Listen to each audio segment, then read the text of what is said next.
In the winter of 1971, workers digging an air raid shelter into a hillside outside Changsha in Hunan province broke into a sealed chamber more than 12 meters underground. What they found, and what archaeologists spent the following year excavating, turned out to be one of the most complete records of elite domestic life to survive from ancient China, the tomb of Xinjue, known today as Lady Dai, wife of Li Kang, the Marquise of Dai, and Chancellor of the small kingdom of Changsha. Her body had been dead for more than 2,000 years, and her skin was still soft enough to leave an indentation under a finger. Her joints still bent. Around her, packed into 4 nested coffins and a set of surrounding compartments, archaeologists eventually catalogued more than 1,400 objects. Over 100 silk garments, 182 pieces of lacquerware, 162 carved wooden figures representing members of her household staff, and 1 robe of silk gauze so finely woven that it weighed under 50 grams complete. None of it had been made for anyone alive to see again. It had been sealed underground specifically so that no living person would ever open it. The central paradox of this story is that a domestic world built almost entirely around privacy and enclosure, screened by walls, rank, and law from anyone not entitled to see it, survives today in more precise and intimate detail than almost any other aristocratic household of the ancient world, for the simple reason that the people who built it recorded every part of it, on wood, bamboo, and silk, for an audience of nobody. The period in question is the Han Dynasty, which ruled China for roughly 4 centuries, from 206 BCE to 220 CE, interrupted briefly in the early 1st century CE. Lady Dai died around 168 BCE, early in that span. Her household, and the households of aristocrats like her across the 2 centuries that followed, provide the clearest surviving picture of how a small, titled, land-owning class actually lived, dressed, ate, and died, inside walls built in large part to keep the rest of Han society out.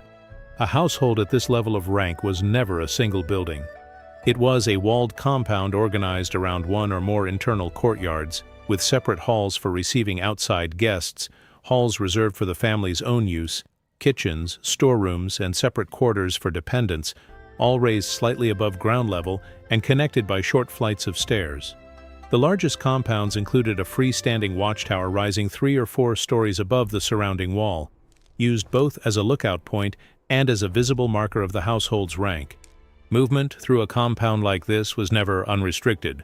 A visitor arriving at the outer gate was received in an outer hall, and further access toward the family's private rooms depended entirely on the visitor's status and relationship to the household.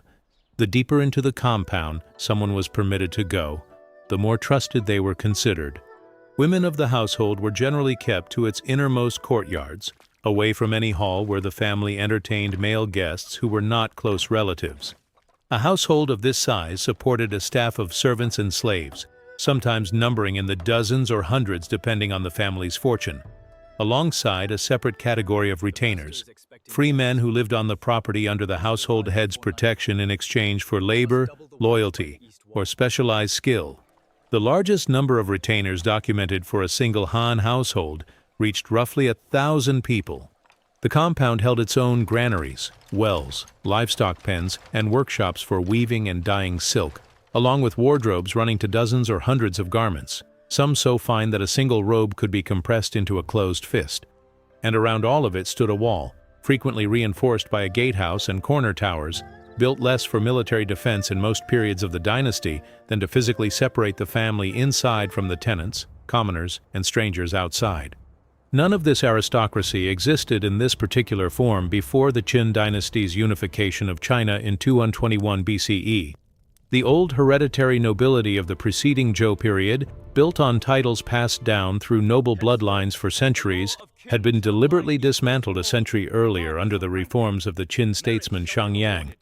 In its place, Qin and then Han China built a new hierarchy of 20 ranks, awarded originally for military merit rather than birth, with the highest rank Marquis carrying an actual grant of land and tax income drawn from an assigned number of households, ranging from as few as 300 to as many as 10,000, depending on the honor being rewarded.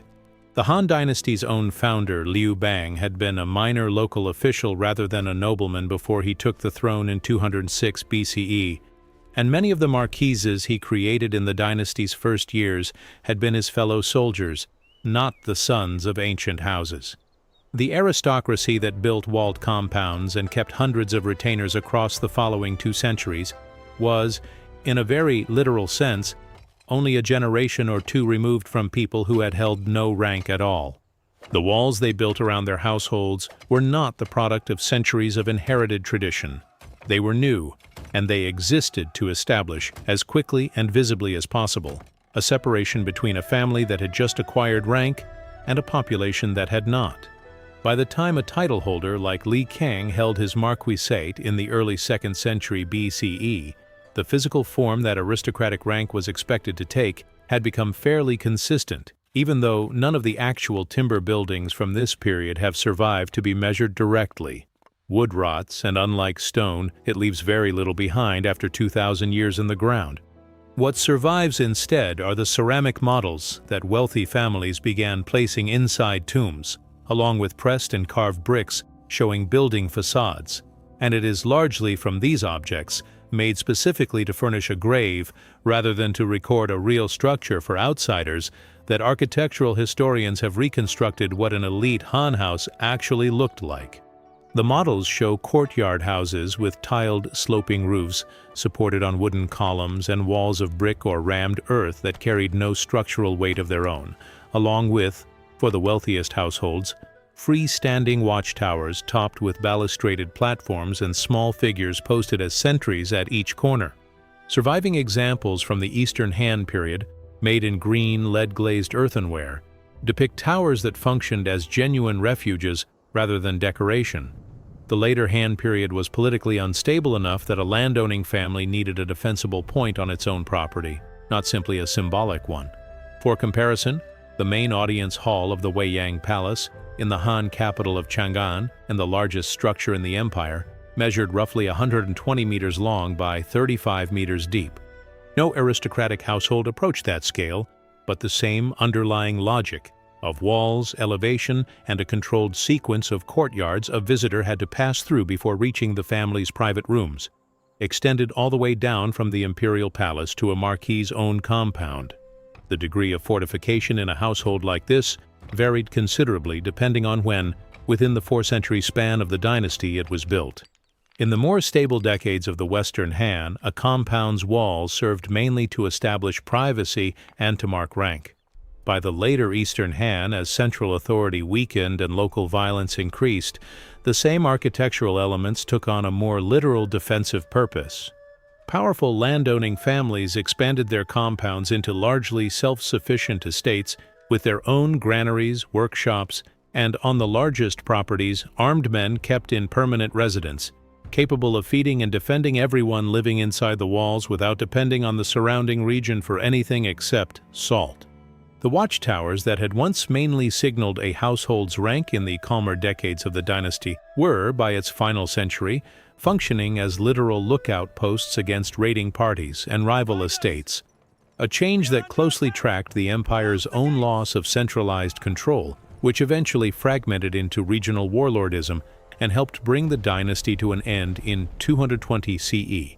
Inside the walls, a household like this was organized around a hierarchy that began with the male head of the family and extended downward through his wife, any concubines he supported, his children, and then through several distinct categories of dependent labor.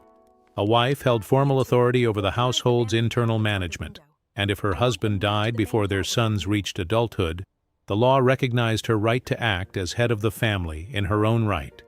Concubines, ranked below the wife in every formal sense, entered the household through purchase or private arrangement rather than a marriage contract, and were often brought in specifically to produce a male heir if the wife had not.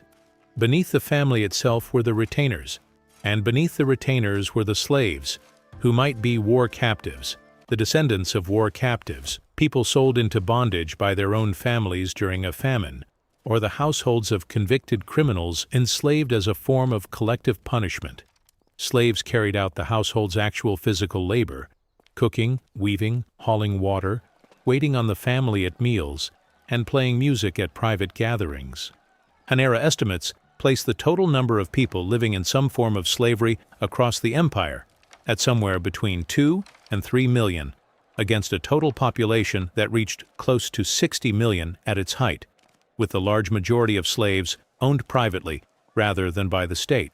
Han society organized everyone outside the aristocracy and the government bureaucracy into 4 broad occupational categories, ranked in an order that had little to do with actual wealth: scholars and officials at the top, farmers below them, artisans below the farmers, and merchants last, despite merchants frequently being richer than farmers or even minor officials. Registered merchants were required by law to wear plain white clothing, specifically to mark their low formal status regardless of income, following the same underlying logic that barred them from wearing silk under the dynasty's sumptuary laws. Slaves, entertainers, and convicted criminals sat outside this 4-part system entirely, in a legal category with no fixed rank of its own.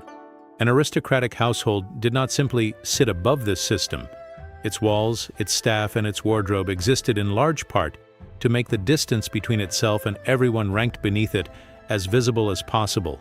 Inside a society that had built legally enforced signals of rank into nearly everything a person could wear, eat, or build. The clearest surviving evidence of what this class actually wore comes directly from Lady Di's tomb, where more than 100 silk garments were folded and packed around her body, preserved well enough that their weave, dye, and stitching can still be examined today. Her wardrobe included padded robes for winter, single unlined layers for summer, and one gauze robe woven so loosely that the finished garment weighed under 50 grams, roughly the weight of a few coins. Producing silk this fine required specialized looms, dyers, and embroiderers working for months on a single garment, and the law reflected how deliberately this material was restricted. Han sumptuary regulations attempted to reserve silk clothing for the landowning aristocracy and ranking officials, explicitly barring merchants who were often wealthier than many titled families from wearing it regardless of what they could afford. Color, weave pattern, and the number of tiers on a formal cap all indicated a wearer's exact rank in a way that anyone in Han society, elite or otherwise, would have recognized on sight. Her tomb also contained a complete set of cosmetics and grooming implements, combs, powders, and small lacquered containers for facial preparations, evidence that appearance was managed with the same seriousness as clothing inside this world. Enforcement of the sumptuary laws was inconsistent, and merchants are recorded finding ways around them within a matter of decades, but the underlying principle that what a person wore functioned as a legal marker of rank rather than simply a matter of personal taste remained in force throughout the dynasty. Food inside a household like this was catalogued with the same precision as clothing. Alongside Lady Di's body, archaeologists recovered lacquered trays and containers still holding identifiable remains of meat, grain, and fruit, and a set of inventory lists written on bamboo strips recorded more than 150 distinct types of food prepared for her or for her journey into the afterlife, ranging from various cuts of pork, beef, and dog to fish, poultry, and an extensive range of fruit and grain dishes. Meals were eaten seated on woven mats at low lacquered tables rather than at raised furniture. True chairs did not yet exist in China, though the Han period did introduce a raised wooden platform, roughly waist height, that could double as both a bed and a place to sit while receiving guests. Wine was central to any formal gathering, served from lacquered vessels whose surfaces were painted with cloud patterns and mythological creatures. Lady Di's own body supplied one final, very specific piece of evidence about what an aristocratic meal actually looked like. During her autopsy in December 1972, pathologists found more than 130 undigested melon seeds still in her stomach and esophagus, indicating that she had eaten a large quantity of melon within 2 to 3 hours of her death, most likely during the summer, when the fruit would have been in season. When a household like this was not eating or receiving guests, its recorded entertainments centered on a small set of games and performances that recur across elite tombs throughout the period. The most common was Liubo, a board game played by 2 people on a square lacquered board, marked with a geometric pattern that mirrored contemporary diagrams of the cosmos. using 6 carved pieces per side made from ivory, bone, or jade. Several Han emperors were known to play it personally, and the court maintained an official post specifically for Lubo attendants. Tomb art repeatedly depicts 2 seated figures facing each other across a Lubo board, and full sets, board and pieces together, were placed inside elite graves so the dead would have something to play in the afterlife. Music was equally central to household life. Lady Di's tomb included carved wooden figures of musicians playing the U, a reed-mouth organ, and the Se, a large plucked zither, and the tomb's inventory records indicate she kept musicians on staff for private entertainment rather than only for formal occasions. She is thought to have played an instrument herself, based on objects recovered close to her body.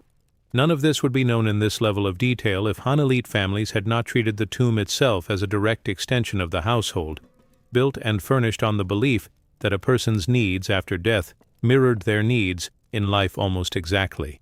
Grave goods were not symbolic tokens, they were the actual or near-actual contents of a household, duplicated or scaled down specifically for burial. At the very top of the social scale, this principle produced the most extraordinary burial objects to survive from the period. The jade suits discovered in 1968 inside 2 sealed tombs near Mancheng in Hebei province, uncovered by military engineers blasting rock for an air raid shelter in almost exactly the same manner Lady Di's own tomb would be found 3 years later. The suits belonged to Lu Sheng, a Han prince, and his wife, Du Wan.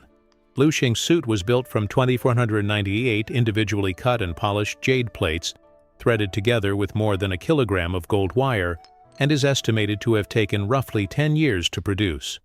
Du Wan's suit used more than 2,000 plates and several hundred grams of gold thread of its own.